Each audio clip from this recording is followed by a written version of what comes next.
want to simplify things as much as I can for the home chef.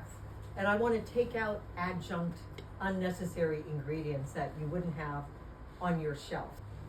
I got addicted to cheese, and when I went to Europe and... So before you watch this video, I did not get the full video. It will be little snippets of her book signing, but when I tell you Miyoko is such an amazing human being, she really is.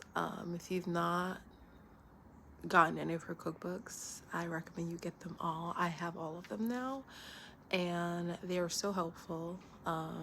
She definitely emphasizes on us learning how to make as much as we can possible about community and so forth. It was a pleasure and an honor to meet her, and yeah, enjoy. I'm walking to see Miyoko and I'm so excited. I have her book in my book bag. I've had a productive day, but she's doing a book signing today in New York City, and I'm so happy I get to see her. I can't see Robin Greenfield tomorrow, so if you go, definitely post a video for me. Creams, cheeses, desserts, and more. Of course, we are here with the author Miyoko Schinner, the award-winning chef, author, entrepreneur, and activist for animals and food systems. Very fun ride for us. I hope everyone has a drink. So much of your career, I mean, it came at a time after you left your brand that went nationwide. It draws from decades and decades of trips and innovations in your home kitchen and so much. So I'd love to just start with, you know, like, what does this book mean to you, and why did you want to get it out? You know, I think this book was sort of my own reincarnation in some ways. I had to figure out how to rebuild my life, and I still had so many ideas. Really being able to get back in the kitchen. I think one thing you lose when you're running a company is you lose touch with that thing that got you inspired in the first place, which is usually that creative part of you. And you just get to a point where you're running a business. And so the thing that really helped me get through a very difficult time was getting back in the kitchen, getting back on the bench, and listening to the thoughts that I had when I was out on a run or waking up at 3 a.m. thinking, you know, I should try this, but had been ignoring for so many years. So I just absolutely loved getting back in there. And what I was really, really trying to do was understand what can be done with the evolution of plant milks. I mean, we've got dairy milks that have been around for thousands of years. People have had thousands of years to figure out what can they do with goat milk, cow's milk, sheep's milk, and turn them into the thousands of varieties of products that exist from just 3 simple milks. But we've never ever looked at plant milks and thought, well, first of all, can we make plant milk out of all of these different ingredients? And then what can you actually do with it? And so I felt like this was my time to own that space again and just get back on the bench and experiment with every possible milk I could find and figure out what happens if I heat it? What happens, can I make curds? Will it ferment? What will be the flavors? Can I make ice cream out of it? And that was really kind of, for me, it was also a period of deep recovery. Around the world, each serving its own community.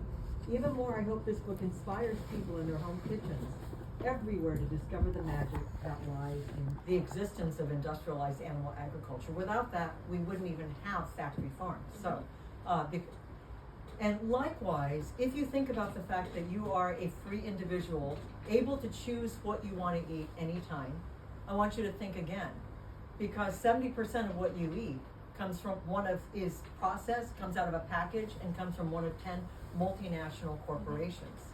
And that is happening around the world, where we have given away food autonomy, food sovereignty at every level, and stolen the ability of small producers, farmers, small farmers, communities to be in control of their own food.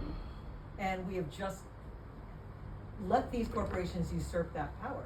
And one of the things that I think that is really, really profound is, let's say there's a break in the system.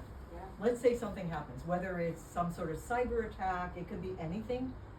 Distribution, there was UNFI, which is the world nation's largest distributor. There was some sort of for Whole Foods and many other places. Something happened, and they literally stopped distributing for a month, and there were all of these out of stocks. Remember COVID and what happened there?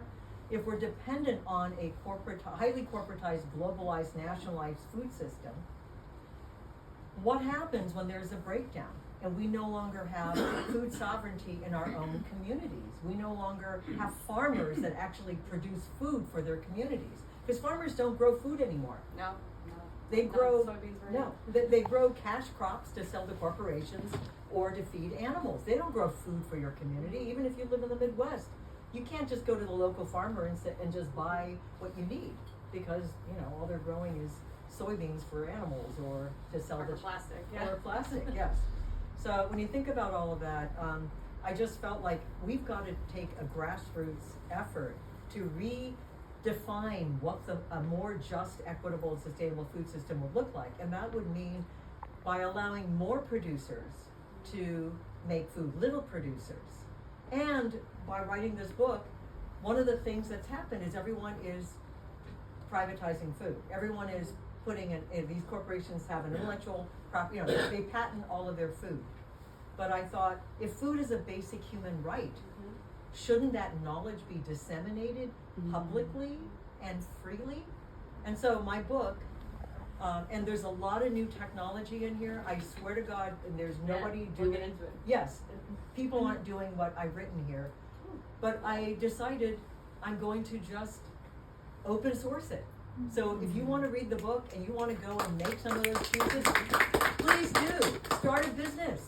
A wide variety of ingredients ranging from different pulses like chickpeas and mung beans to various seeds, the common ones like sunflower seeds or pumpkin seeds, but also the new, The surprise had made it in when you first started working on this.